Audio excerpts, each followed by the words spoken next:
بسم اللہ الرحمن الرحیم۔ السلام علیکم۔ اسمارٹ اردو کی پہلی کتاب۔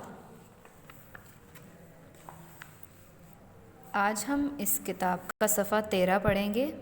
تمام بچے اردو کی کتاب کھولیں، صفحہ 13۔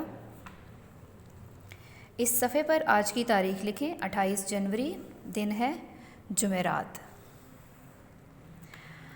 ہمارے سبق کا نام ہے ہفتے کے دن۔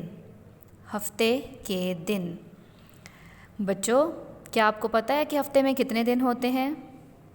چلیں اس نظم کی پڑھائی کرتے ہیں، اس کے بعد ہمیں پتہ چلے گا، ٹھیک ہے؟ تمام بچے میرے ساتھ ساتھ اس کو پڑھیں گے۔ ہفتے کے یہ دن ہیں 7۔ ہفتے کے یہ دن ہیں 7۔ کیا ہمیں پتہ چلا کہ ہفتے میں کتنے دن ہیں؟ جی، ہفتے میں 7 دن ہوتے ہیں۔ ایک ہفتے میں، ایک ویک میں، ایک ہفتے میں کتنے دن ہوتے ہیں؟ 7 دن ہوتے ہیں۔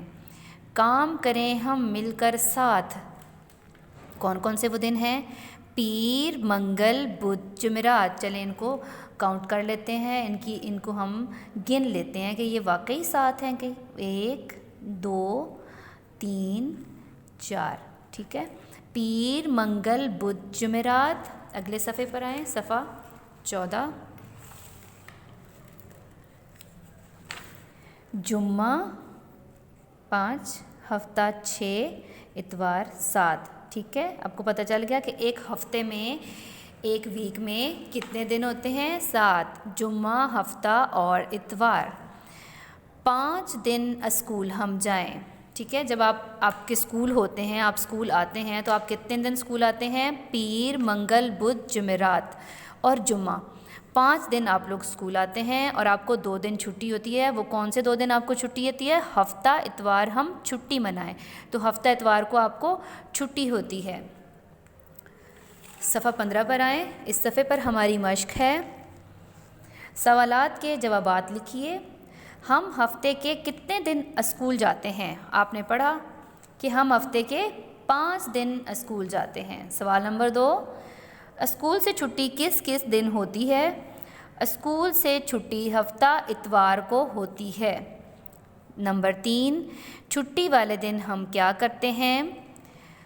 چھٹی والے دن ہم پارک جاتے ہیں، سیر کرنے جاتے ہیں، گھومنے پھرنے جاتے ہیں، اپنے کسی دوست کے گھر چلے جاتے ہیں یا اپنے کسی رشتہ دار، خالہ کے گھر، نانوں کے گھر، ٹھیک ہے؟ کہیں پہ بھی آپ کچھ بھی اس جگہ میں ان 2 لائنوں پر لکھ سکتے ہیں۔ چھٹی والے دن ہم پارک جاتے ہیں، گھر کے کاموں میں امی کی مدد کرتے ہیں یا کچھ اور کرتے ہیں۔ سوال نمبر 4 ہے، جیم سے شروع ہونے والے دنوں کے نام لکھیے۔ جیم سے کون سے دن شروع ہوتے ہیں؟ جی، جمعرات اور جمعہ، ٹھیک ہے؟ ان کے شروع میں کیا لگتا ہے؟ جیم۔ تو جیم سے شروع ہونے والے کون سے دن ہیں؟ جمعرات، جمعہ۔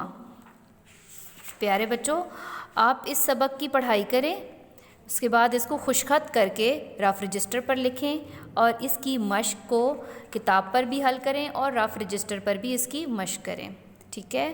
ہماری کلاس ختم ہوتی ہے، اجازت دیجیے، اللہ حافظ۔